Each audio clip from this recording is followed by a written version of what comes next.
Good evening, my fellow insomniac wanderer. Tonight, I invite you to journey with me into a corner of history that few wish to remember, and fewer still have the stomach to understand. A world not of kings and queens in perfumed courts, nor knights wrapped in glory and iron, but of the forgotten, the faceless, the dirty, the frozen, the poor, the medieval peasant. But not just any peasant. Number. Not the sun-kissed field hand of summer, not the child chasing geese in spring mud. Tonight, we go deeper, darker, into winter, into the kind of winter where your snot freezes before it drips. The kind of cold that strips a man, not only of heat, but of dignity. We are descending into the disgusting hygiene practices of medieval peasants during the coldest winters, and I promise you, the smell of this story will cling to your soul like smoke in a thatch roof. So dim the lights. Let the world hush itself into stillness. Maybe pull the blanket a little tighter tonight, because where we're going, warmth is a memory, and cleanliness is a myth. You see, medieval winter wasn't a season. It was a sentence. For the peasant class, it was the punishment for daring to survive the harvest. And hygiene? That was a luxury of the living. It was a battle already lost the moment the frost set in. Imagine waking to the sound of your own teeth chattering, not from fear, but from the realization that the bucket of water at your bedside has frozen solid. And that was your bath, your drink, your flush, your mirror, and it's now a useless block of ice, judging you silently from its wooden prison. But let me paint it slower. Let me pour this story like thick medieval broth, lumpy, oily, suspicious in smell. First, the home. A peasant home in winter was not quaint. It was not cozy. It was damp, cramped, and hostile to health. One room, sometimes two, if you were lucky, or had lost enough children to make space. The floor, dirt. Not metaphorically, literally. Packed earth, piss-soaked from the chickens that slept in corners, and spattered from the chamber pot that no one dared empty into the cold. Straw was laid over it sometimes to keep things clean. A lie of texture. Straw is not clean. Straw absorbs. Straw remembers. And when it forgets, it molds. Now lean in closer. Let's talk about body hygiene, shall we? Because in the cold, you don't bathe. You can't. The water is frozen, the fire is needed for survival, and soap is a memory of the monastery, not a resident in a serf's shack. People wore their own filth like layers. They piled on wool, linen, and leather never washed, just aired out when the stench became unbearable even to themselves. But in winter, even airing was impossible.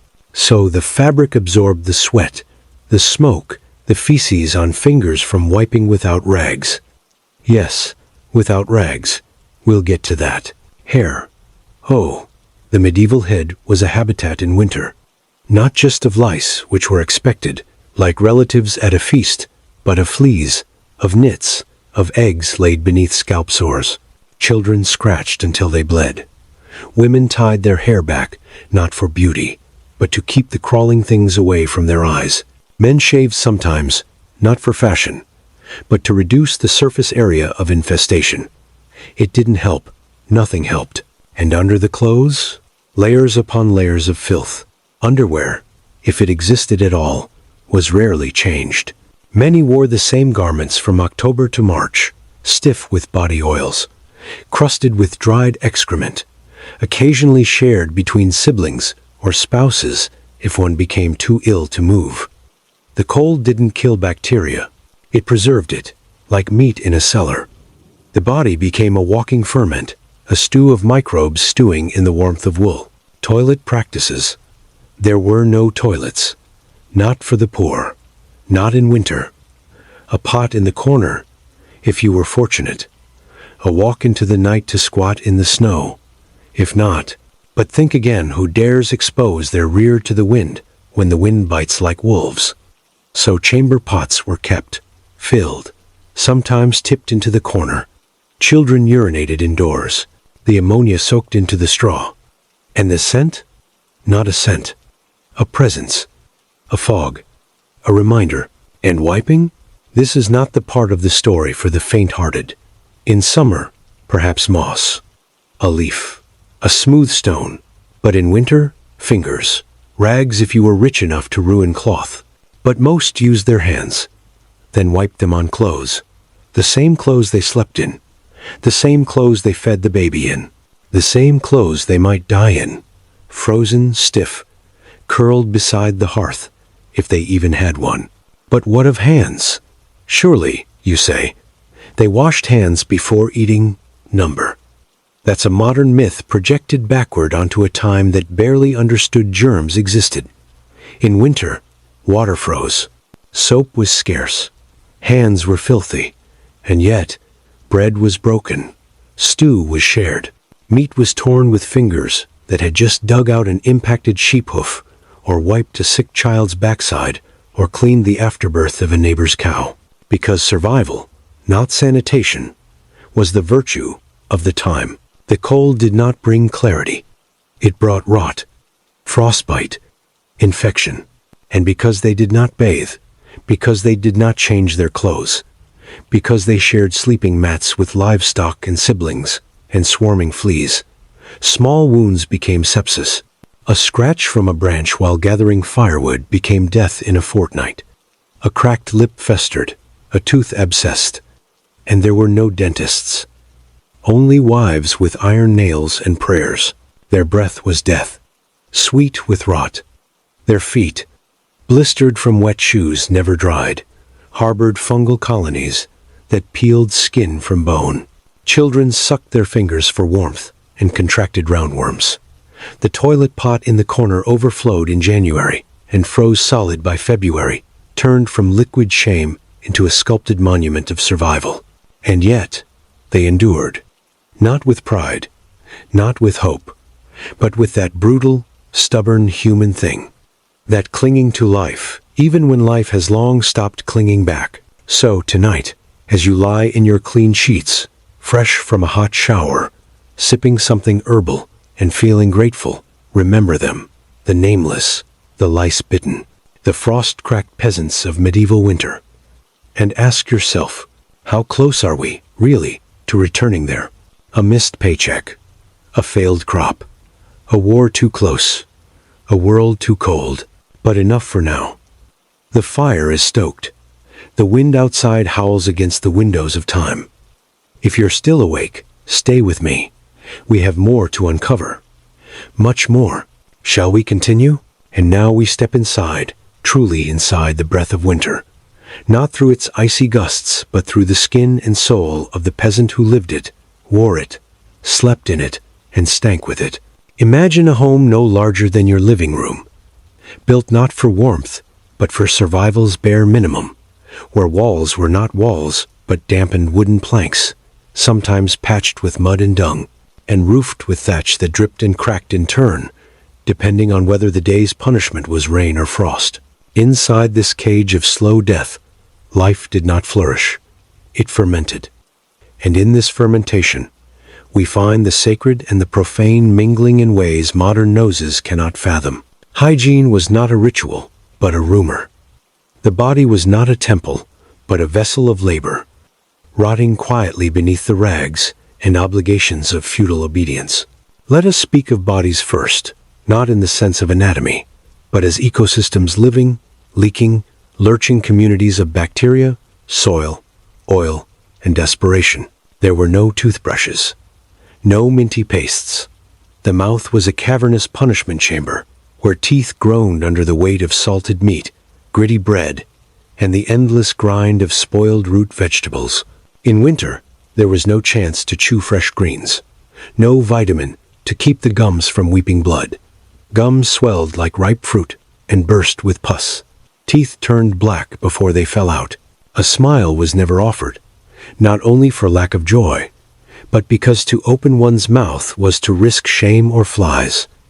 And when a tooth ached beyond reason, there was no extraction, only the dull edge of a knife, a prayer to a saint long dead, and the scream that split the night like a crow's shriek from the chimney. The hands were worse. You see, in a modern mind, we believe hands are merely tools, But in a peasant's winter, they were both weapon and wound. Cracked from frost, swollen at the knuckles, blackening at the tips, the peasant hand was caked with layers of earth, manure, and blood, not metaphorical blood, but real, from the slaughter of livestock, the assisted childbirth of a neighbor, or their own unhealed injuries. Soap was not a household item. If it existed at all, it lived in monasteries behind guarded doors, made by holy hands too far removed from the filth of the field. The peasant instead used ash, cold water, or simply nothing. Just rubbed the dirt deeper into the skin until the skin accepted it. Nails harbored entire cultures of microorganisms, with crescents of dried feces and food wedged under them like signatures of defeat. They didn't wash before meals. They didn't wash after defecation. They didn't wash before touching their children, their bread, or their wounds. In that shared space where privacy was not a right, but a forgotten invention, entire families lived among their animals. Goats slept in corners. Chickens roosted on beams. Dogs, if there were any, lay curled like hairy shadows near the threshold. Their droppings, steam rising in the cold, were swept with straw brooms into the periphery, not disposed of, merely displaced. And the smell? A mix of damp fur, sour milk, old blood, spoiled hay, and breath. Not just human breath, though. That alone was vile, in its own orchestra, but the collective breath of beasts and people locked in a wooden box for 5 long months of cold. Ventilation was suicide. Open a window, and you let in the night. Better to gag on heat and stench than freeze. And so the air stood still, heavy, accusing. Invisible filth clung to every exhale. The walls were not only splintered wood, they were lungs that breathed back the poison you exhaled yesterday. Clothing was not changed. It was endured. Every peasant had perhaps 1 or 2 sets of garments, which were layered endlessly in winter. They did not wash them. They did not remove them to sleep. They wore them until they stiffened with body oil, piss, and menstrual blood, until the fabric tore or became home to mice. Underthings, if they existed, were patched so often that the original cloth could no longer be identified. When one undressed in spring, and only then, it was like peeling bark from a tree. And sometimes the skin came with it. Lice were as inevitable as snow. They did not shock. They were not combated. Children sat in their mothers' laps, and instead of lullabies, they received the sharp nip of fingernails cracking louse shells behind their ears. Hair was rarely cut in winter. It held warmth. And so, scalp infestations multiplied. Scabs formed under colonies of crawling things. The itching was constant, maddening, and inescapable. Fleas lived in bedding, in clothing seams, in the straw that made the mattress, and bedbugs thrived, drinking the blood of frozen sleepers until red blotches painted the arms and legs like some ancient tattoo of poverty. Toilet habits were a negotiation with nature's cruelty. In the warm months, one could squat in the field or behind a tree. But in winter, that was a luxury of the brave or the foolish. No one wanted to bare their backside to snow, so they relieved themselves indoors. A chamber pot was a privilege, and often just a corner bucket or a shallow clay bowl. For the very poor, it was the floor. In some households, a hole was dug into the earth floor and covered with boards, a primitive latrine that stank even when frozen. The pot, once full, might be emptied outside, but more often was simply set aside. If no one remembered it, it froze in place, like a grotesque sculpture of necessity. Human waste mingled with animal dung. Children played near it. Toddlers touched it. And still, life continued. Wiping was instinctual. Fabric was precious and not to be wasted. Leaves didn't exist in winter. Snow, when clean, could be used, but how often was it clean? When the village pigs also wandered free, most used their hands. Some used sticks, stones, or the edge of an old plank. A sleeve, if truly desperate. No matter what was used, it was never washed. Just dried, hardened, forgotten. The same hand that wiped also kneaded dough, dressed wounds, picked nits, and cupped water to lips. Water, the great mirage. In winter, water became a cruel joke. Rivers froze. Buckets froze. Wells offered liquid only at their deepest belly, requiring a rope, a pulley, and hope. Even if water was gathered, it had to be rationed, used to boil porridge, not bodies, drinking, not cleaning. If you wasted it on washing, you endangered your family. And so, cleaning was postponed, deferred, denied. A smear of snow across the face was as close as one came to a bath. Washing feet was laughable. They were too calloused, too wounded, too swollen from frost. Socks, if any, were crusted stiff with weeks of wear. And yet, the peasant walked, trudged, worked, because the alternative was to stop, and stopping was death. When a baby was born, and babies were always born, even in winter it arrived not into warmth, but into shivering. Water for cleaning the newborn was barely warmed, and the afterbirth was sometimes eaten by the dog before it could be disposed of. Mothers bled in corners. The straw beneath them turned red, and then brown, and then black. No one changed it. They simply laid more straw on top. Death was a regular visitor in these huts, but never stayed long. There was no room. Wounds festered, a cut from an axe, a splinter from firewood, a scratch from barbed wire, all potential invitations for rot. There were no bandages, only rags, often reused, sometimes still bloodstained from a previous injury. Salvies were rare. Pig fat was smeared onto open wounds as a barrier, but it turned rancid in the cold, attracting flies even in December. Some peasants urinated on wounds in old belief. Others used moldy bread. There were prayers to saints who specialized in boils and bleeding. But most just waited. Waited to see if the body would fight, or if the smell would arrive first. That smell, sweet, pungent, irrefutable. The smell of dying skin. And still, they lived. Not in defiance, but in surrender. They surrendered to filth, to cold, to the knowledge that cleanliness was not a virtue, but a fantasy. Even God, in their minds, had accepted their state. After all, he had sent them no fire. He had not thawed their wells. He had taken their children in infancy, buried them beneath frozen soil, without names, without markers, without linens. The church told them cleanliness was next to godliness, but the church wore robes, not rags. The priest had soap. The priest had wine.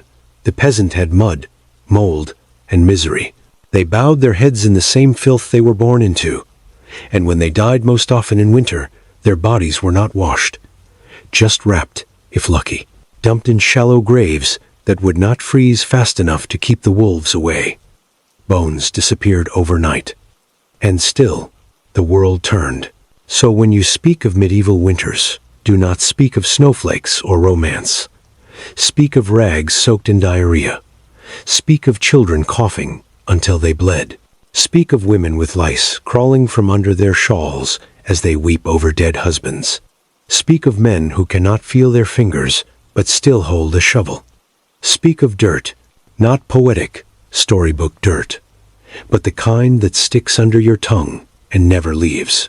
And in all this horror, all this waste and rot, ask yourself one thing. How far are we, really, from this world? If the heater breaks, if the grocery shelves empty, if the river poisons itself, how long until our hands smell like theirs? They didn't sleep alone, not because they loved each other, but because they feared the cold more than they feared the lice crawling from scalp to scalp in the night. In that tight, airless box they called a home, bodies lay stacked like kindling, mother beside son, grandmother next to daughter-in-law, pig curled at their feet, all pressed together under a single woolen sheet that hadn't been washed since autumn and wouldn't be until next spring if it survived. That blanket wasn't a comforter. It was a trapdoor into a nightmare, heavy with the scent of foot rot, wet wool, dried vomit, unwashed hair, and dreams that had frozen in place. And the snoring wasn't just snoring. It was a chorus of infected lungs, a harmony of bronchial wheezing and phlegm shifting in the throat, punctuated by coughs that rattled the floorboards like distant thunder. They didn't sleep. They endured the night, wrapped in layers of cloth and consequence, rolling from one damp side to the other, hoping the rats wouldn't bite the baby again. There was no such thing as privacy in this world. A body belonged to the community, not in celebration but in burden. If you were a woman, your menstruation was a public matter, noticed by the red trails on your skirt or the way you sat on extra straw near the fire. There were no pads, no rags dedicated to the task. Cloth was too valuable. So you bled freely, hoping the cold would slow the flow, praying the stains would blend with the rest. And when the smell got too strong, they didn't blame you. They just moved away. If you were a man, your nighttime emissions, your open wounds, your digestive failures, they were not secret. They soaked into the shared bedding, and no one apologized. No one pointed. Because if they did, they would have to confront their own leaks, their own pus, their own brokenness. Better to stay silent, to pretend the body had no voice at all. And when someone died in the night, which happened more often than not in January, the body wasn't removed at dawn. It was too cold. The earth was too hard. They let the dead lie among the living, stiff and staring, until the sun was strong enough to soften the ground, or someone brave enough to swing the spade emerged. Children learned early not to ask about the gray faces. They learned that silence was more useful than grief. They learned to sleep beside corpses without flinching, because flinching wasted warmth. And sometimes the dead stayed in the house for days, frozen like furniture, swaddled in the same filth they'd lived in, until nature allowed their return to the soil. In this shared descent into winter, they invented stories to survive.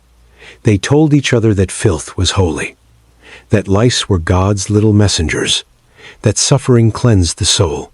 They said that bathing invited demons, that water opened the pores to evil spirits. The priest didn't argue. He nodded, perhaps because he too smelled like old cheese and sin, or perhaps because it made his own cleanliness feel more divine. They believed that dirt was protective, that the grime on their skin was a shield against sickness. And when someone did bathe, perhaps once a year at the public bathhouse, if they were near one, they were scolded, laughed at, told they would die of weakness. Cleanliness was not virtue. It was vanity. And vanity was sin. The bathhouses, when they existed, were not what you imagine. They were not marble halls. They were wooden tubs, filled once, used by many. The water was not changed. First the elders, then the adults, then the children, then the babies. By the end, the water was a soup of skin flakes, urine, and lost prayers. In winter, the bathhouse was closed. The pipes froze. The firewood was scarce. So the filth settled back into their homes, like an old friend returning from pilgrimage. But this wasn't just about bodies. It was about belief. The belief that their condition was earned, that God wanted them dirty, that suffering now meant salvation later. And so they wore their crusted tunics like sackcloth. They scratched their sores and thanked the saints. They fed the fire with dung and thanked the Lord. They defecated into corners and thanked the frost for hardening the stench. And when their children coughed blood into the hay, they did not scream. They whispered Hail Marys, because to scream would have meant admitting something was wrong, and wrongness required change. But they had nothing left to change. Every Sunday, they gathered in church, cleaned only by the warmth of each other's breath, cloaked in the same layers of filth they wore to bed. The pews were polished, not with oil, but with generations of grease and sweat. Kneeling was an act of surrender, not only to God, but to the flies that buzzed in winter's strange warmth. The incense masked nothing. It mingled. The sermons spoke of heaven, but their bodies dragged them back to the earth. They left the church no better than they entered, except perhaps with the temporary illusion that they mattered, that their bodies were worthy of resurrection, even if they hadn't been washed since the last funeral. They dreamed of saints, of relics, of miracles. They whispered that St. Agnes had once healed a man with breath that smelled like sulfur, that St. Cuthbert had survived 30 winters without a bath, that the Virgin herself had worn a blood-stained robe for 40 days. These stories weren't lies, they were lifelines. They made the rot bearable, they made the stink survivable. They made filth feel chosen. In the rare times they ventured outside together to gather wood, to help butcher a neighbor's pig, they moved like shadows, not because they were stealthy, but because they had nothing left to express. Their breath rose in clouds, their footsteps made no sound on the frozen ground, and the air between them was thick with everything unsaid. The stillbirth last week, the frostbite, the missing cow, the infected heel no one dared to look at. They did not hug, they did not laugh. They stood shoulder to shoulder, staring at the fire, as if waiting for it to forgive them. The children, of course, were born into it. They didn't notice. They chewed on sticks they found in the pigsty. They played in the urine-streaked snow. They drank milk that had gone sour days ago, and they survived until they didn't. The ones who made it to adulthood had teeth like tombstones and hair like straw dipped in lard, but they had stories. Of the winter their sister froze in her sleep, of the year the rats got into the grain and their father ate a poisoned loaf, of the blizzard that sealed them inside for 9 days, living on turnip water and boiled leather. These stories were not told around the fire. They were whispered during chores, murmured while cutting cabbage, sung quietly while spinning wool. The oral history of filth was passed from mouth to mouth, not as tragedy, but as method. A survival manual soaked in urine and blood. A legacy of dirt that said, "This is how you stay alive in a world that does not want you clean." And sometimes, in the deepest part of the night, when the wind howled like a mourning widow and the stars blinked like indifferent gods, they allowed themselves to imagine something else. A warmth that wasn't shared, a blanket that didn't stink, a mouth that didn't ache, a bed without lice. But only for a moment, because dreams were dangerous. They made the cold colder, the shit smell sharper, the loss harder. Better to forget, better to scratch until you bled and blame it on the devil. Better to spit into the ashes and pretend it was enough. And so the seasons passed, and the filth deepened, and the bodies aged, and the children grew into the same garments, the same rituals, the same lies. They buried their parents in the same straw they had been born on. They watched the priests sprinkle holy water with a hand that trembled from gout and smelled of spoiled wine. They clutched their rosaries with fingers cracked from frost and feces, and they hoped, not for cleanliness, but for meaning, because in the end, even dirt wants to believe it has purpose. You don't notice the sickness at first. It doesn't announce itself with a fevered trumpet or a dramatic collapse. It begins with small betrayals, a limp that doesn't leave, a cough that tastes like iron, a scratch that forgets how to heal. And because filth is the wallpaper of your world, you don't see it creeping. You live among your own decay, like fish in salt water, blind to the brine. You tell yourself it's nothing, that the swelling in your neck will go down, that the rash on your thigh is from the wool, that the black spot on your toe is just bruised from the woodpile. You tell yourself this until the spot grows teeth and starts to smell, until your child's cough turns to blood, until the pus from your ear leaks into your pillow and no one asks if you're in pain. Because pain is not abnormal. Pain is part of breakfast. Pain is the other half of bread. The body begins to die long before it stops moving. And in this world, where warmth is borrowed and soap is myth, death comes not as a guest, but as a mold that blooms slowly across the walls of your flesh. Rashes turn to ulcers, ulcers turn to holes, and holes do not close. The skin cracks from cold, from damp, from rubbing against the same shirt day after day, and into those cracks crawl the unseen, the invisible, the remembered only when it's too late. Worms that hatch in the foot, lice that lay eggs in open sores, a leg that smells wrong long before it feels wrong. And you carry these symptoms not to the doctor, because what doctor? But to the hearth, and you wait. You wait to heal, or rot. And sometimes, even the same fire doesn't know which one to choose. Disease has no enemies in this place. It spreads like rumor, silent and sticky. One child sneezes, and within a week, the air is wet with infection. The baby who coughed beside the window is now wheezing on the floor, pupils rolling like coins in a jar. The old man whose hands were always black with frost now hasn't spoken in 2 days. The woman who gave birth last Tuesday hasn't stopped bleeding, but still the chores go on. The goats must be milked. The bread must be made. The wood must be gathered, even if your lungs are more shadow than organ. There is no pause, no time to convalesce. Rest is not recovery. Rest is absence, and absence invites suspicion. Better to show up half dead than not at all. They didn't know words like sepsis or gangrene, but they knew the smell. It began faint, like meat, left too long by the fire. Then stronger, sweeter, a rot that doesn't fade with distance, a stench that clings to the tongue, a signal that someone has begun to be undone. And once you've known that smell, you don't forget it. It's the signature of suffering, the breath of bodies unbathed and uncared for, a fog that leaks from the skin like an accusation. And when you walk past someone, and the air behind them curls sour, wet, metallic, you don't ask questions. You just nod. Because you know what's coming. Maybe not tomorrow, but soon. And they never cried about it. Not because they were strong, but because there was no space for mourning. You can't sob when the floor is frozen. You can't scream when the baby's teeth are chattering. Grief was a private indulgence.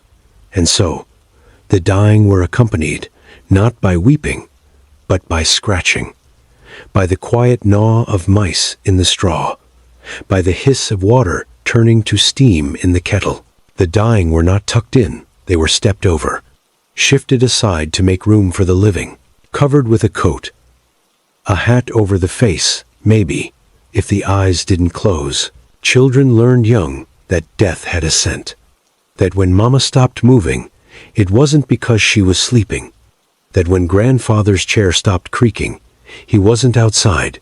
They learned to look for the flies, for the skin that turned gray, for the mouth that stayed open too long. And sometimes they spoke to the dead, not from ignorance, but from practice. They said, "Good morning, Da," even when Da hadn't moved since Tuesday, because the line between breath and absence was thin. And sometimes pretending was easier than naming. And when the body was finally taken, when the ground softened just enough, or the neighbors gathered just long enough, it was not washed. There was no basin, no linen, no oils. The same dirt that clung in life clung in death. The hair was matted. The nails were black. The clothes were the same ones they wore to birth the child, to fetch the water, to bleed in the corner. And the corpse was carried, not reverently, but efficiently. Because if you took too long, you risked joining them. The cold made no distinction between mourner and memory. But sometimes, someone lived longer than expected. A woman whose cough never stopped, yet she fed every mouth. A boy who limped since summer, but never missed a chore. A man with one eye, one hand, and no teeth, who still told stories that made the fire feel closer. And when these people died, the whole was felt more than smelled. There was no formal grief, but you noticed it in the silence, in the absence of that raspy laugh, in the stool left empty, still stained with old wine and piss, in the air, no longer cut by their breath. You missed them in the way a wound misses a thorn once it's pulled. Painful, but familiar. And yet, even those were rare. Most passed unnoticed, unnamed, unwashed. Their stories dissolved into the straw, their memories etched only into the stains they left behind. A patch of mold on the wall where their back always leaned. A corner of the room that still smelled like their feet. And in that way, hygiene wasn't just about health. It was about memory, about presence, about trace. In a world without journals, without portraits, without keepsakes, the only thing left behind was the scent. the rot, the residue of flesh. And if you think that's grotesque, ask yourself, how many people have you loved who left no smell, who vanished without trace? These peasants, for all their filth, were at least remembered by the things that clung. And maybe there's a strange, sad holiness in that. And sometimes, the worst part wasn't the sickness or the smell.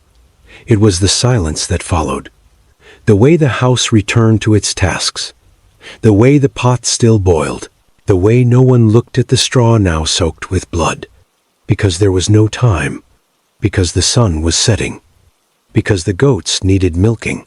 Because the fire was dying. Because grief was a luxury. And in that silence, something else grew. A numbness. Not of body, but of soul. A learned blindness. You stop seeing the sores. You stop hearing the coughs. You stop reacting when someone vomits black bile into the snow. You harden, not because you're strong, but because you've been cracked so many times, there's no softness left. You become like the ground, cold, packed, unyielding. And beneath that surface, the real rot begins. Because the worst disease wasn't in the lungs or the gut, it was in the spirit. The slow corrosion of hope, the acceptance that this was it, that there was no bath coming, no healer, no relief. Only more straw, more stains, more winters. And you carry that decay in your eyes, in your silence, in the way you stop asking for spring. But still, some resisted, quietly. They lit candles for the sick. They whispered names to saints. They sang lullabies to corpses, not out of naivety, but defiance. Because even in a world of shit and suffering, there were those who refused to let filth define them, who dared to wrap the dead in clean cloth, even if it meant freezing themselves, who poured water over wounds, even when the bucket was nearly empty, who believed, somehow, that rot wasn't the end of the story. And maybe they were fools. Maybe they died sooner. Maybe they suffered more. But maybe they also lived truer. Because to fight the filth, even for a second, even in vain, is to say, I am not yet gone. I am not yet part of the mud. I am not yet surrendering to the stench. And so we remember them.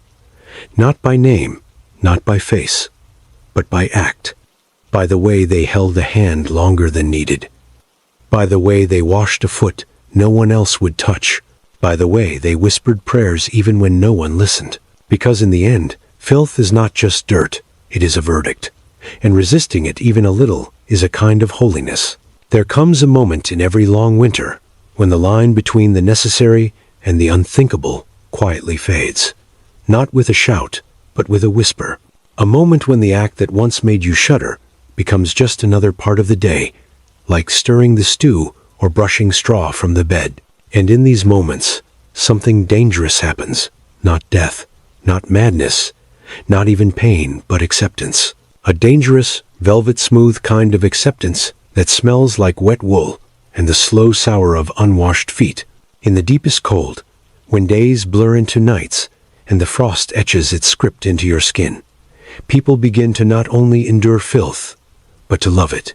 Or at least, to pretend they do, so convincingly that the pretending becomes belief. It always starts with one word, warmth. Not in the metaphorical sense, not affection, not the glow of human kindness. Real warmth. The kind that makes your bones stop rattling. The kind that doesn't come from the fire, because the fire is too small, too distant, too surrounded. So you look elsewhere. And there it is, in the animal, in the neighbor's body, in the blanket that smells like 7 winters ago. And soon, the smell you once hated becomes the smell of survival. The pissy fur of the dog, the sour armpit of your brother, the fermented tang of a wool shirt soaked in months of effort and fear. And your nose, which once flared in protest, begins to relax, begins to crave, begins to associate stench with safety. And when that happens, the world has changed forever. They begin to believe in the filth, not just live with it. Believe in it, defend it, romanticize it. They say that the earth loves the dirty, that the clean die young, that angels can't touch skin that smells too good. They say that saints live in rags for a reason, that the Virgin bled like a woman and never bathed. They whisper that water strips your strength, that washing steals your soul's protection, and no one contradicts them, because no one wants to be the first to take off their layers. No one wants to be the clean one in a room full of holy rot, so they codify the filth. Turn it into ritual, a superstition wrapped in hay, a tradition born of necessity. The eldest woman lays down the rule. No child should be bathed before its third winter. The oldest man spits tobacco juice into a cut to prevent demons from entering. They wash their hands in the first snow of the year, but only that once. Afterward, to do it again is to challenge fate. And when someone dies in their sleep, they don't clean the bed. They leave it untouched for 7 days, believing the spirit lingers in the stains. A ghost not of smoke, but of oil, of grease, of gut leakage and sweat, and half-digested meat. To scrub it is to erase the soul. Better to let it seep. Better to remember them through scent than through story. Children grow up learning the sacredness of the unclean. They're told not to touch soap unless they're cursed. That combing hair, too often, will anger the wind. That water must be boiled with salt if it's to touch the skin. They believe in the power of dirt under their nails, that it guards them, that it binds them to the ancestors, that the worms in their bedding carry messages from the saints. And when one child dares to wash in the river during the thaw, and catches a cold, and dies a week later, it is not the bacteria they blame, it is the water itself. They bury the boy and say, "He was too clean for this world." And everyone nods, but filth is not only defended, it is celebrated. Warts become charms, scabs become luck. The stink of the feet is said to ward off evil. The boil on the neck is kissed before bed for protection. The smell of fermented cheese between the thighs is mistaken for fertility. And the more grotesque your odor, the more revered you become. A man with 7 lice bites on his face is said to have dreams worth interpreting. A woman who never menstruated because her body failed under starvation is thought to be chosen. And those who suffer the most from their own decay are called holy fools, living relics, incense of the poor. And it becomes hard to blame them, because what else is there, when every day is damp and gray, when the floor is colder than the air, when your toes curl in rot and still carry you forward? What choice is there but to fall in love with what you cannot escape, to dress your sores in poetry, to name your bedbugs like saints, to take pride in your filth because it's the only thing you've never lost? Some even get possessive. You touch their woolen cap and they recoil, not from germs, but from the idea that you might steal their smell, their musk, their history. Because in a world where people are born, live, and die without portrait or song, the only thing they own is their odor, and they carry it like a flag that says, "I survived the frost, I survived the flood, I outlived the clean ones, and you can smell it on me." And that pride seeps into the home, into the way they speak of their hearth, their hay, their pots crusted with old broth. They say, "This is the smell of our family," not mockingly, with reverence. The walls are streaked with soot and slop, and they point to those streaks as proof of history. That smear of pig's blood near the door, that was from the night your brother was born. That stain by the window, that's where the neighbor died laughing. That patch on the floor, that's where your father spilled the only wine he ever tasted. Don't clean it. Don't wipe it away. It is all that's left of him. And so, cleaning becomes a betrayal. Washing a shirt becomes an erasure. Burning a mattress becomes sacrilege. To remove the filth is to say it never mattered. That the suffering, the scratching, the surviving was all just mess. But they know better. They know that rot remembers. That sweat is story. That dirt is devotion. They clean only what they must, and even then, they do it reluctantly, apologetically, whispering to the ghosts that they are sorry for the soap. And this belief becomes a wall that keeps shame out, that protects them from the stares of those who visit, the travelers, the tax collectors, the priests who wrinkle their noses. Let them wrinkle, let them stare, let them call it disgusting. These peasants know, deep down, that they are not disgusting. They are just witnessed too late, by people who do not understand that disgust is relative, and survival is absolute. And yes, sometimes, in the dark, when the fire crackles, and everyone else is asleep, one of them might whisper to themselves a question. What would it be like to sleep in a clean bed, to feel wind on your bare skin without fear, to wear something that didn't itch, didn't chafe, didn't stink? But they never speak it aloud, because to long for what you cannot have is a sickness worse than any infection. It makes the cold colder. It makes the lice seem louder. It makes the soup taste like nothing. So they swallow that question, and instead, they smile when the baby smears snot across their cheek. They laugh when the goat urinates on the floor. They kiss the forehead of their coughing wife and say, "You smell like the earth." And maybe that's the truest thing they've ever said, because in the end, they do. They smell like the earth, not the garden earth, not the perfumed loam of the poet, the real earth, the black, wet, worm-riddled soil that swallows everything, the grave that starts before the coffin, the dirt we all return to. They wear that scent like prophecy. And maybe, in their own strange way, they are closer to the truth than any of us, because the earth does not bathe, the earth does not wash, the earth remembers, and so do they. They dreamed in the stink, not in spite of it, but because of it. Because when the body begins to rot in slow motion, when the lungs taste like soot and the skin folds in on itself like wet bread, the mind begins to rebel. It does not ask permission. It slips sideways into places where the lice cannot follow. It invents warmth where there is none, invents sweetness where there is only blood, invents light in a room blackened by 30 winters of breath on wood. And in that darkness, in that beautiful, lying, sacred darkness, they dreamed. Dreams that did not belong to clean people. Dreams that only the dirty, the forgotten, the half-dead could believe in without irony. Some dreamed of the bath. Not the bath of the priest, not the baptismal font or the frigid river, but a bath so hot it made their skin scream. A bath with steam rising like absolution. A tub so deep the whole body could disappear. Not just soak, but vanish. In these dreams, they felt the crust peel away. The centuries of oil and sin and soot sloughing off like old bark. They imagined the water turning black, and they smiled.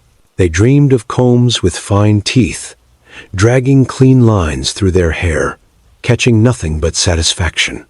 They dreamed of drying their bodies with cloth softer than breath. They dreamed of smelling like bread and thyme, instead of sour meat and regret. And then they woke up in piss-wet straw, sharing a blanket with a cousin whose breath whistled like a dying chimney. But they didn't speak of the dream, because to say it aloud would be to confess a heresy. Some dreamed of walking barefoot on warm earth. Not the slick muck of their own yard, not the sludge of pig and child and chicken waste, but clean, sun-baked soil that crumbled underfoot like cake. They dreamed of skies without smoke, trees that didn't drip, fields that sang instead of coughed. They dreamed of a wind that carried no scent at all, a miracle wind. And in that silence, they heard the voices of people who were no longer alive, mothers who had died birthing sisters, who had died birthing sons. And those voices said, "It's not always like this. Not in words, in something gentler, like warmth against the throat." There were stranger dreams, too. Some saw angels not as golden beings, but as beggars covered in sores, smiling from piles of ash. Some heard the Virgin cough in the night, curled beside them in the hay. Some saw saints with lice in their beards, saints who whispered secrets through mouths missing teeth. And the peasants believed them, because no god who wore silk could understand them. But a holy man with worms in his feet, that was someone worth listening to. That was someone who had walked their path. Barefoot, bloodied, blessed, the children dreamed in fever. High heat made them prophets. Their tiny hands clutched at things no one else could see. They cried for mothers long gone. They spoke in tongues of salt and wind and stars. And when they died, because most did, they died with their eyes wide, staring at something that none of the living could reach. And for days afterward, no one slept in that spot on the floor, as if the dream still hovered there, as if death hadn't stolen it completely. The women dreamed of food, real food, not broth made of bone and boot, not the same cabbage eaten raw, boiled, then raw again. They dreamed of apples so red they glowed in the dark, of meat that bled joy, of bread that rose without smoke. Some even dreamed of salt, not the cruel handful given at Lent, but mountains of it, white as snow, pure as silence. They dreamed of chewing slowly, of teeth that did not ache, of bellies that were full, not stretched. And when they woke, they put a piece of straw in their mouth and bit down, hard, just to taste the earth again. The men dreamed of rooms, whole rooms without animals, rooms without straw, rooms with doors that shut and floors that didn't creak. They dreamed of silence, not death silence, peace silence, the kind that comes after music, after prayer. They dreamed of boots that didn't leak and roofs that didn't weep. And some woke from these dreams and wept, quietly, into the collar of the same shirt they'd worn for 14 months. They didn't tell their wives. They didn't tell their sons. They just wiped their eyes on their sleeve and spit into the fire. And still others dreamed of escape, of waking up somewhere else. A forest, maybe. A city with white walls. A ship with wind for sails and no smell of pigs. They dreamed of being other people, not better, just different. A thief, a monk, a woman who could read, a man who had never buried a child. They dreamed of not knowing what dung smelled like, of never hearing a goat scream in the night, of walking past a mirror and seeing something other than defeat. They dreamed of brushing their hair, of owning shoes with laces, of speaking to a stranger without shame. But the strangest dreams were the ones they didn't want to wake from, the ones where the filth was gone, not scrubbed, not burned, but never there to begin with, where the winters were kind, where the straw was clean, where their bodies didn't itch and their beds didn't cry out when they moved. And in those dreams, they smiled without realizing. Their cheeks lifted, their mouths opened. They looked younger, lighter, whole. And when morning came, and the cold stabbed through the holes in the wall, it felt like betrayal. Some held on to the dreams, carried them like coals under the tongue. They gave them names, carved symbols into beams, told their children bedtime stories that were just dreams with the edges softened. They built shrines in their minds to things that never happened. They thanked saints who had never lived. They believed, fiercely, stubbornly, in places they would never go, because the dream was cleaner than the truth. And even if it was made of lies, it didn't rot. And perhaps the most painful part was not that they woke up. It was that they had to pretend they hadn't, that they had to stand, stretch, piss into the corner, scoop ash from the hearth, and say nothing. That they had to go back to scraping the pot, to changing the straw, to stitching the shirt one more time. That they had to watch their daughter comb lice out of her own hair and pretend it was normal. That they had to pretend the dream didn't mean anything, that it was just a trick of sleep, of foolishness. But the dreams were never foolish. They were rebellion, in the quietest, softest, most invisible way. They were fists raised inside the skull. They were the body saying, not yet, not completely, not forever. The dream was the last clean part of them, untouched by frost, unbitten by fleas. And they protected it with everything they had left, even if it only lasted a breath. And as the winters passed, and the bodies broke, and the rooms darkened, the dreams remained. They changed, grew smaller, stranger, quieter, but they remained. A man who once dreamed of cities, now dreamed of a warm rock by a stream. A woman who once dreamed of a wedding, now dreamed of walking without pain. A child who once dreamed of candy, now dreamed of never being cold again. The dreams became modest, manageable, like the way they had learned to eat less, breathe less, speak less. Hope, too, had to shrink, and in the end, when they were dying not from plague or violence, but just from being worn down to nothing, they closed their eyes and didn't see the room. They didn't see the stains, or the straw, or the rats in the corner. They saw the dream. One last time, the bath, the wind, the room, the light, the food, the face, whatever had gotten them through, whatever had made it possible to wake up again, day after day, in a world where waking up was sometimes the worst thing. They died with the dream, and sometimes you could see it in the way their mouths turned.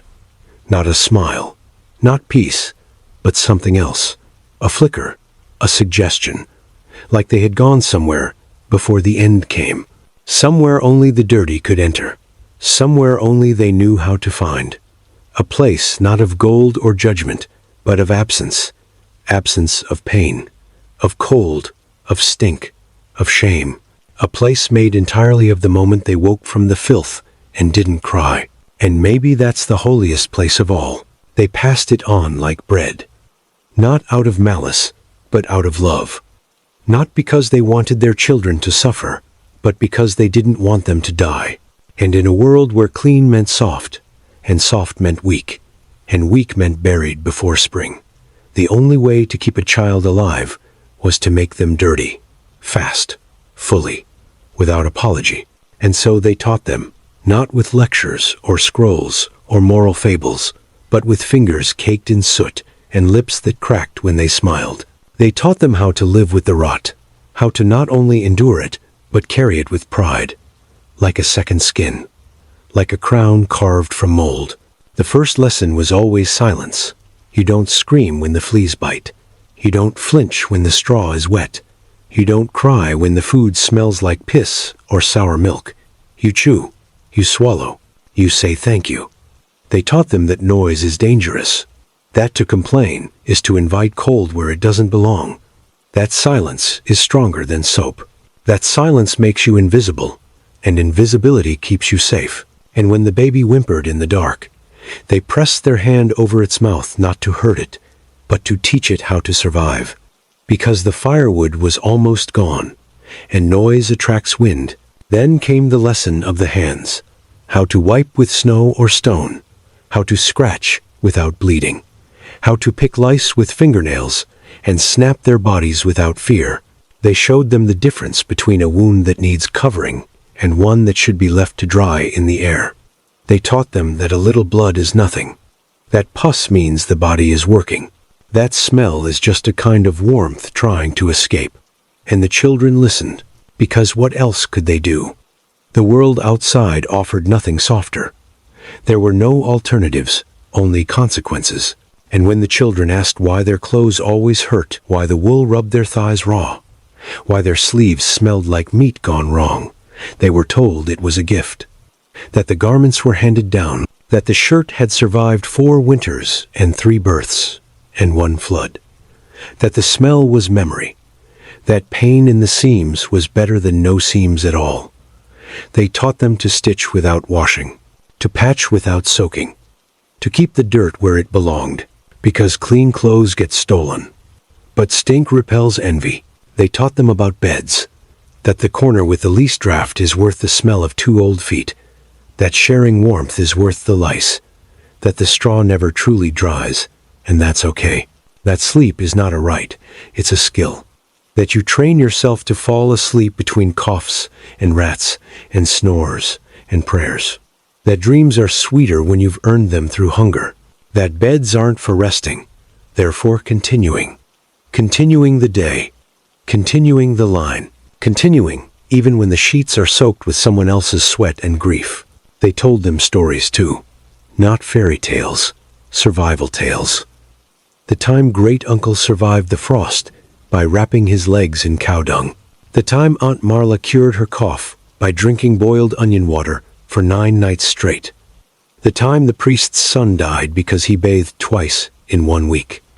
These were not warnings, these were parables, and the children nodded, wide-eyed, memorizing every word, because each tale had a message, a rule, a truth that could not be found in any book. That soap was for the rich and the damned, that cold respected the filthy, that God loved those who endured without complaint. They learned to smell themselves before others did, to press their nose into their armpit and gauge how many more days the tunic could last. They learned which kinds of piss froze fastest, which kinds meant sickness. They learned the color of good blood and bad blood. They learned to hide their shame beneath layers of acceptance, to cover their boils with jokes, to braid their hair, not for beauty, but to trap fewer fleas. And when they got their first real wound, the first deep gash from a rusted nail, or a knife slipped in haste, their mother or father or grandfather knelt down, took a mouthful of spit, rubbed it into the cut, and said, "Now you're one of us." And that was a moment, a graduation, not marked by candles or feasts, but by the quiet understanding that their life now belonged to the rot, that they had crossed the threshold, that they would never again dream of being clean without a sliver of guilt, that they would never again feel disgust without also feeling foolish. And so, the disgust left. It dried up, was exhaled one night, and never inhaled again. And in its place came tradition. They weren't ashamed of it. Why would they be? To them, filth was proof that they had lived, that they had labored, that they had sacrificed comfort for continuity. And when strangers visited merchants, clergy, soldiers, they watched the way their noses curled, the way their fingers twitched with revulsion, and they smiled. Not with pride, exactly, but with certainty, because those clean men would not last 1 night in their homes. Their skin would crack, their feet would bleed, their guts would turn.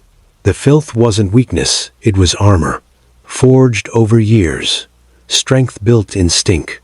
They passed it on in songs, too, soft songs sung at the fire, about how dirt clings to those chosen by the land, about how the purest hearts wear the darkest stains, about how the wind laughs at the washed, about how rivers envy the sweat of the peasant.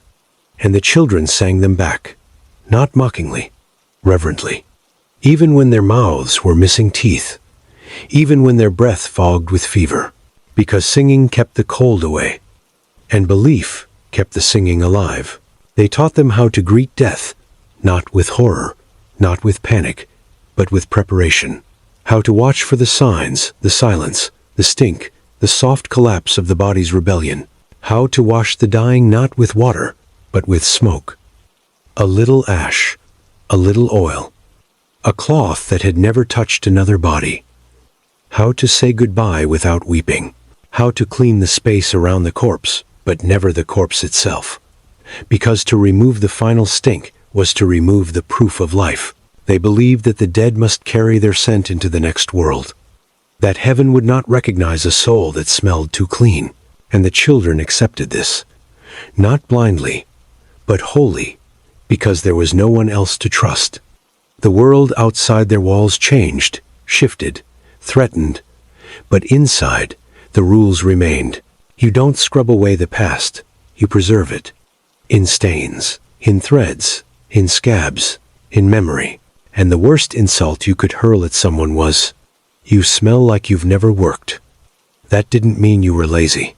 It meant you were unworthy, a stranger to suffering, and therefore a stranger to truth.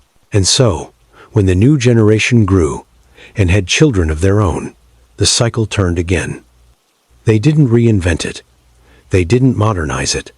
They just repeated it, adjusted it to fit the shape of a new winter, the bend of a new roof beam, the creak of a new crib made from old wood. They didn't question it. They sang the same songs, used the same rags, spoke the same warnings. And when a child asked, "Why does the floor smell like blood?" they said, "Because it's been blessed." And perhaps, in a twisted, terrible way it had. They came sometimes, not often, just enough to remind the villagers that they were not entirely forgotten. not entirely abandoned. Messengers, priests, tacksmen, soldiers, people with cloaks that closed properly, with boots that held their shape, with breath that didn't steam from a mouth rotted by fever and fermented soup, people who smelled like soap, who flinched at every noise and held the sleeve to their face, not because it was cold, but because they couldn't bear what was being exhaled around them. They came with authority, but they left with a question they didn't know how to ask. Because once you step inside a house where the windows don't open, and the beds don't breathe, and the air moves only because of the coughing, you start to realize something dangerous, something forbidden, something like, I am not so far from this. They tried not to show it. They held their posture like shields. They spoke in clipped words, issued commands, measured rations, blessed the children, threatened the fathers. But the moment the door closed behind them, the moment they stepped out of the light and into the warmth, their confidence cracked like frost-thin ice. Their noses betrayed them first. The smell was never one thing. It was too complex for that. It was the sweat of decades, soaked into every wooden beam, the wet hay that had never fully dried. The shit in the corner, half frozen, steaming slightly from the baby's morning effort. The mildew between the boards, the scent of fear, thick as smoke. And beneath all that, a quieter rot. The kind that lived in skin, not soil. The kind that clung to the soul. They blinked more often inside. Their eyes watered, not from emotion, but from ammonia, from the acid of reality. They tried not to breathe, but you can't speak without breathing. So they breathed, and with each breath, they tasted it. Not just the dirt, but the history, the memories. They tasted birth, blood, burnt cabbage. They tasted the room, and they realized the room was tasting them back. The children watched them, not with wonder. Not anymore. They'd been warned. They'd been told not to touch the clean ones. Not because they were sacred, but because they were fragile. The children could break them just by being near, by breathing, by showing them what they were afraid to see. That filth was not punishment, it was practice, and the clean ones had never practiced. Sometimes a priest would try to pray. He'd stand in the middle of the room, holding up a book with shaking hands, speaking Latin like it mattered. And the villagers would nod. Not because they understood, but because it was easier than reminding him that God didn't live here. God had left long ago. Left with the first fever, with the last harvest, with the warm water that froze in the cup, and all that was left now was memory. And even that was rotting. The taxman came with his ledger, wrote in it furiously, pretended not to notice the lice climbing the baby's brow, pretended not to see the scabs on the old woman's hands, the kind that oozed even through cloth. He stepped lightly, as if afraid the floor might catch disease. He didn't stay long. No tax was worth this. But he marked the names, took the bread, left behind a coin no one could spend. The soldier came with mud on his boots, but even his mud smelled better. He squinted through the smoke, eyes searching for something he couldn't name. And when he saw the mother with the hollow eyes, her dress stained with something between milk and blood, he looked away. Not out of respect, but because something in her expression said, "This could be your wife." And he didn't want to think about that. They left quickly, always, stepping into the cold like it was salvation, gulping air like they'd been underwater, pulling at their collars as if they could peel away the memory. But it stayed, on their skin, on their boots, in their thoughts. They dreamed of it for days. The smell followed them, not physically, psychologically. They tried to laugh about it. "Did you see that place?" they'd ask. But the laughter died fast, because deep down, they knew the truth. That the only difference between themselves and those villagers was distance. A few coins, a few years of luck. One war, one famine, one wrong turn, and they'd be on the inside, breathing rot like prayer, scratching stories into their knees, warming themselves with shame. And that terrified them more than any smell, because the rot was not foreign. It was familiar, just hidden, just waiting. And some of them returned. Not the tacksmen, not the priests. The ones who had once lived there, who had escaped, who'd married into something better, who'd left behind their name like a rag too stained to carry forward. They came back for funerals, for guilt, for reasons even they didn't understand. And when they stepped into the old house, something shifted in their faces. Not horror, not disgust, but recognition, a muscle memory. They knew where the firewood was stacked. They remembered how to duck beneath the beam that cracked your skull if you forgot. Their hands reached for the pot instinctively. They blinked slower, breathed deeper, and for a moment, they were no longer clean, because the filth doesn't forget you. It waits. It sits in the walls like a relative. It knows your name, even when you've tried to change it. And when you return, it welcomes you back like nothing ever happened, like you never left, like the stink still belongs to you. And maybe it does. Some of them stayed too long, one day too many, one night without their perfume, their soap, their silks. And when they left, they didn't look the same. Something had shifted. The way they looked at food, at fire, at water. They washed their hands harder, rubbed until the skin peeled. But it didn't go away. The knowledge, the terrible, beautiful, horrifying knowledge that they had come from this, that this was still inside them, because disgust, true disgust, is never about the thing itself. It's about the mirror. The realization that what you're looking at could be you, that your stomach turns not because of the smell, but because you've smelled it before, in your sleep, in your childhood, in the corner of your memory, where you keep the truths you've locked away. And the villagers knew this.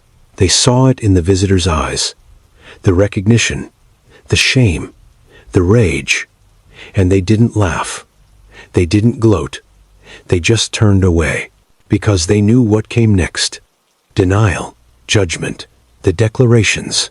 It's their fault. They're animals. They choose to live this way.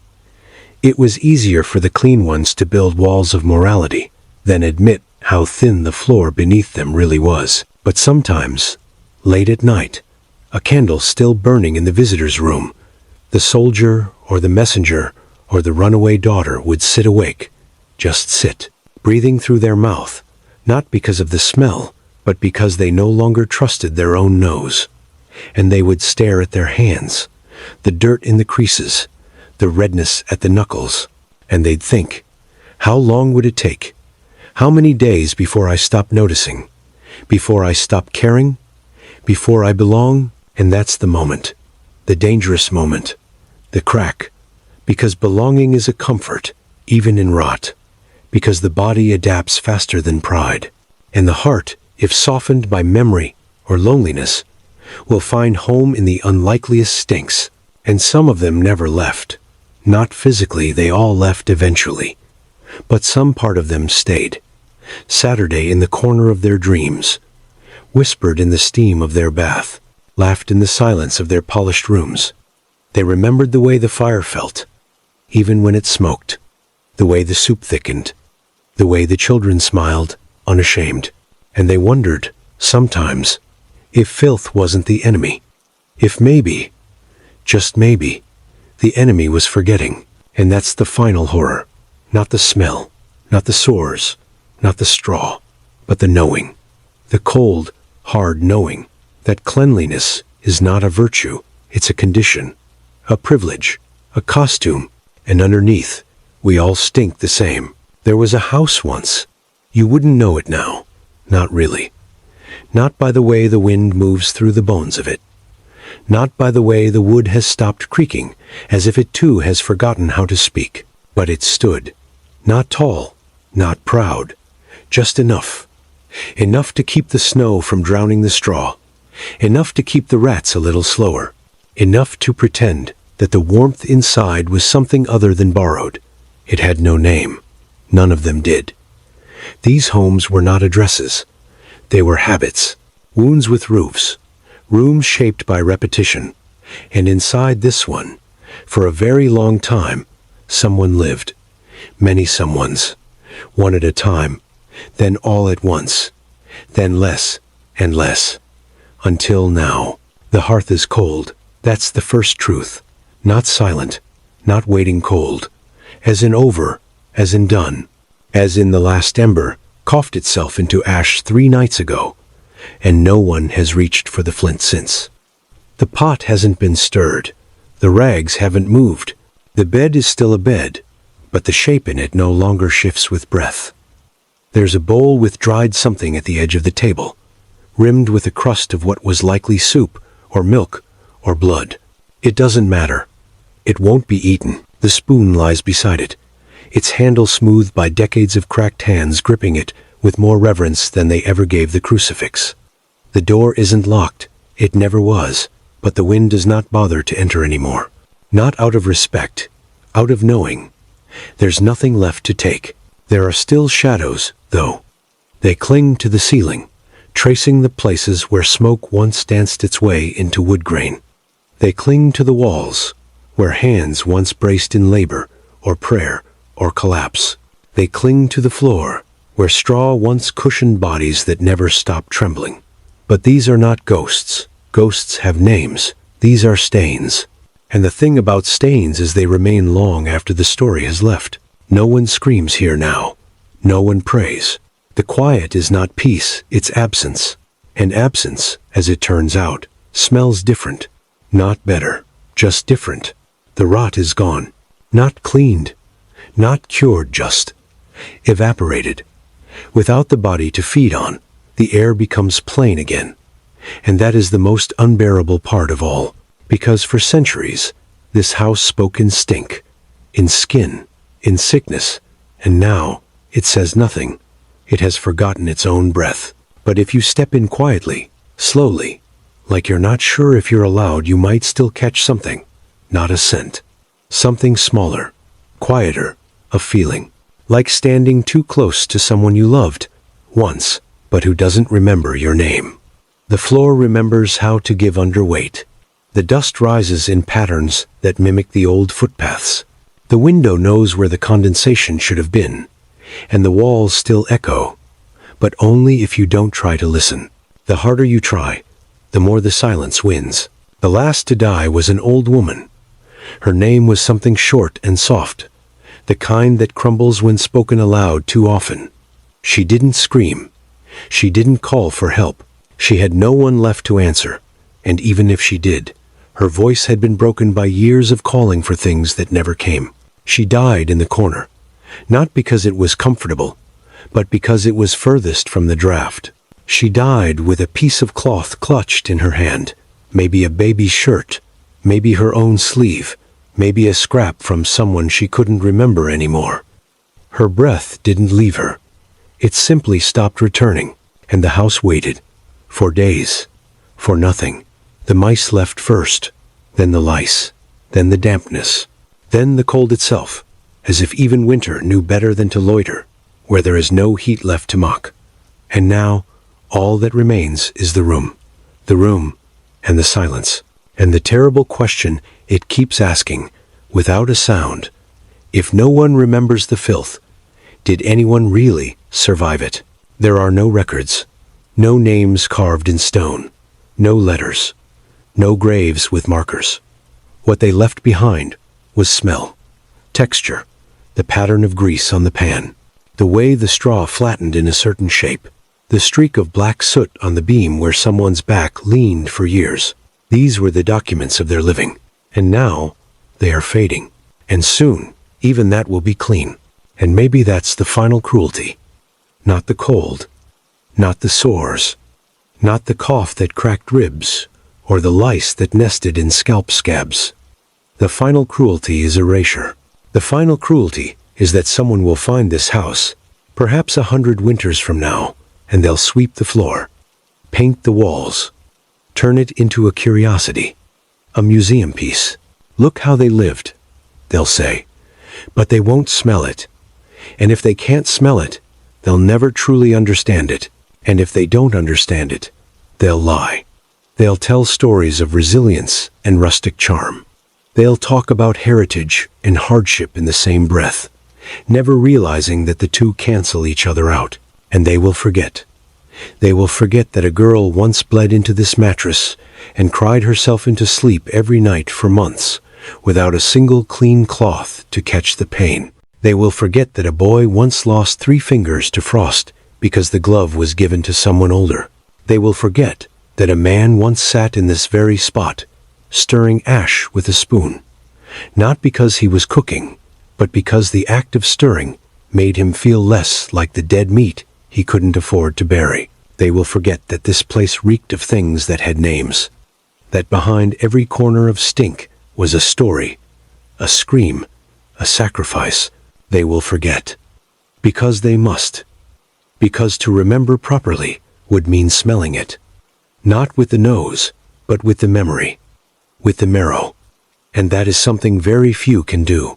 Very few dare to do. Because to smell a life like this, truly smell it, is to admit that you are not above it. That you are not immune. That somewhere, deep beneath the soap and the ceremony, you could become this. And perhaps you already are. So the house waits.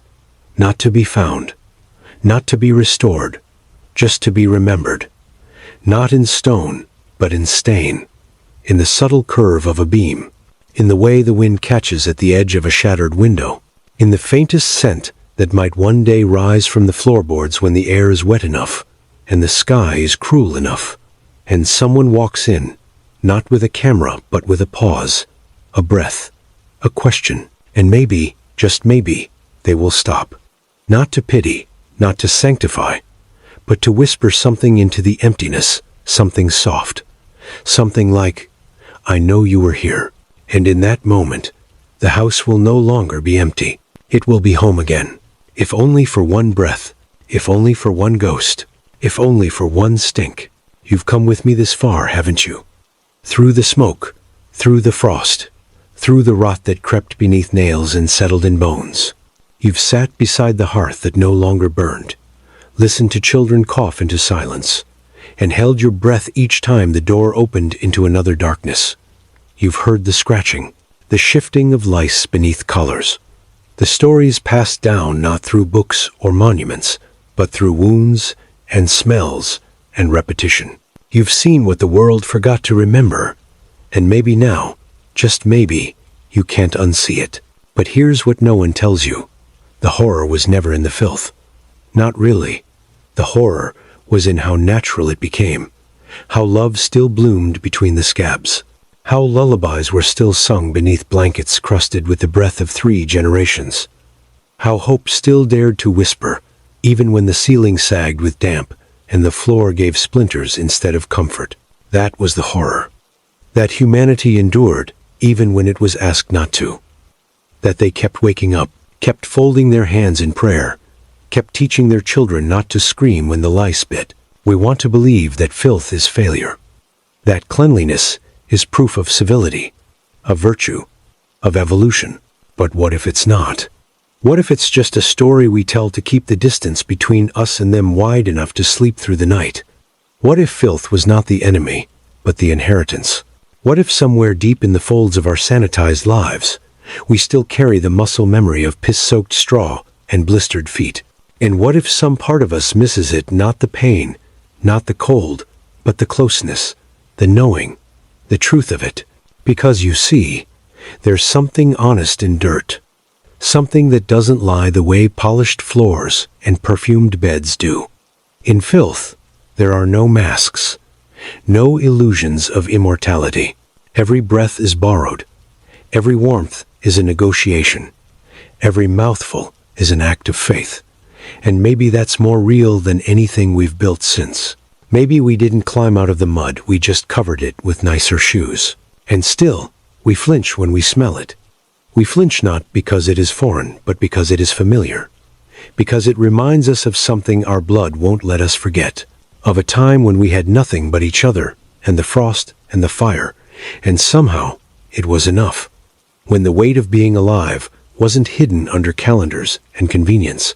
When you felt the cost of every moment in your teeth, your ribs, your aching sleep-deprived spine. So what now? What do we do with this knowing? Do we pity them? Frame their suffering into digestible history? build exhibitions in museums with words like squalor and plague and primitive, as if those things don't still live in the shadows of our cities. Do we tell ourselves they were another species smaller, duller, dirtier? Or do we stop lying long enough to admit that their blood is still in our veins, that their rot shaped our roots, that no amount of soap can wash away where we come from? And perhaps more importantly, what have we lost in the scrubbing? Because for all their pain, they had something we don't. A proximity to life, to death, to hunger and heat and hope and horror, all pressed together in the same room, beneath the same crumbling roof. They knew things we've forgotten. How to hear the wind and know if it was cruel. How to watch a fire and tell if it would last. How to hold someone in the dark and say nothing, because words rot faster than silence. They knew the value of breath, the meaning of a single bowl, the sound of water boiling as a kind of hymn. They lived inside their bodies, not beside them. They carried their grief in their bones, not their browsers. And when someone died, it wasn't a line of text, or a post, or a scheduled cremation. It was the sound of the room exhaling differently. It was the space left in the bed, the blanket folded and never used again, the sudden quiet in the corner where someone used to hum. And yes, it was disgusting. Yes, it stank. Yes, it infected and deformed and gnawed away at the softness until what remained was hard and cracked and barely human. But don't confuse fragility with failure. Don't mistake beauty for worth. Don't think that because it hurt, it didn't matter. Because it did. They mattered. Every unwashed hand, every soiled garment, every baby born into a scream and wrapped in a cloth that once belonged to a grandfather no one remembers the name of. Every mother who burned her fingertips trying to make a meal from what should have been thrown to the pigs. Every father who coughed until he bled, then kept working. Every child who learned to walk in boots too stiff to bend, who learned to smile with rotting teeth. They mattered, and they are gone. Not in the tragic, noble way of heroes or kings, but in the soft, slow, surrendering way of time. They are gone the way bread disappears, bite by bite, crumb by crumb. And what remains? A few bones, a name in a ledger, a house with no roof, and a story no one will tell. But perhaps you will. Perhaps tonight, as you turn off the lights and adjust your blanket and press your face into the comfort of your pillow, you'll think of them, not out of guilt, not out of superiority, but out of kinship. You'll remember the house with no fire, the room that smelled like memory, the people who never asked to be remembered, and so have been forgotten. And you'll hold them gently in the softest part of your mind, the place where dreams live, the place where shame cannot reach. And if you do, if even one of them survives inside that quiet breath you take before sleep, then maybe, just maybe, nothing was wasted. Now rest, listener. The fire has gone out, but you are still here, and the silence is listening. Good night. I am Echo History Podcast.